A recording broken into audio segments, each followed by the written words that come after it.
শুধু সিলেট পারে নয়, আমাদের দীর্ঘ বেশ কয়েক বছর যাবৎ আমরা ঢাকা সিলেট সড়ক, মহাসড়ক সিলেট, আজকেই আমি কথা বলে আসছি এবং আমি প্রতিদিনই আমার মনে হয় আমাদের কলিগ সব এমপিদেরকে নিয়ে আমরা এই কয়েকদিনের মধ্যে আমরা সবাই বসবো এবং এই নিয়ে শুধু সিলেট ঢাকা নয়, সিলেটের রেলওয়ে, সিলেটের বিমান, সিলেটের নানা বিষয়ে আমাদের সবই অবগত আছি। তো কাজে আপনারা দোয়া করবেন আল্লাহ তাআলার কাছে যে আল্লাহ তাআলা যেন আমাদেরকে সুস্থ রাখেন এবং আমরা যেন মানুষের কাছে যে মানুষের যে প্রত্যাশা, সেই প্রত্যাশা যেন বাস্তবায়ন করতে আল্লাহ তাআলারই সাহায্য চাই। আমার মনে হয় কিছুদিনের মধ্যেই দেখতে পাবেন ইনশাআল্লাহ একটু একটু করে পরিবর্তন শুরু হয়েছে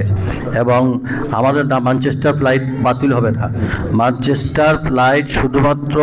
আমাদের ফ্লাইট শর্টেজের কারণে আমি নিজেই বিমান সিভিল এভিয়েশনের মন্ত্রীর সঙ্গে গিয়ে সঙ্গে সঙ্গে কথা বলছি, তখন উনি আমাকে বলেছেন যে আমাদের সাময়িক এই হজ যাত্রীদের নেওয়ার জন্য আমরা এই হজের ফ্লাইট জন্য আমাদের ফ্লাইটের সংখ্যা কম, তাই এই এক মাস আমাদের হয়তো শুধু যে ম্যানচেস্টার তা নয়, অন্যান্য রুট থেকেও বিমান আনা হচ্ছে। কাজেই এর মধ্যে আমরা চিঠি, আপনারা নিশ্চয়ই প্রেস বিজ্ঞপ্তি পেয়েছেন, যেটা বাতিল নয়, এই সাময়িক আমাদের এই হজ, পবিত্র হজে আমাদের হজযাত্রীদেরকে নিয়ে আসার জন্য আমাদের এটা। তা আমার মনে হয় আগামীতে ইনশাআল্লাহ বিমানের অত্যন্ত উন্নতি হলে আমাদের সেটাও আর এই ধরনের দুর্ভোগে আমরা নাও পড়তে পারি। আমি আপনাদের সকলের আজকে এখানে বৃহস্পতিবার, কালকে শুক্র শনি 2 দিন আমি আমার মন্ত্রণালয়ের মাধ্যমে আমি সমস্ত সিভিল এভিয়েশন এবং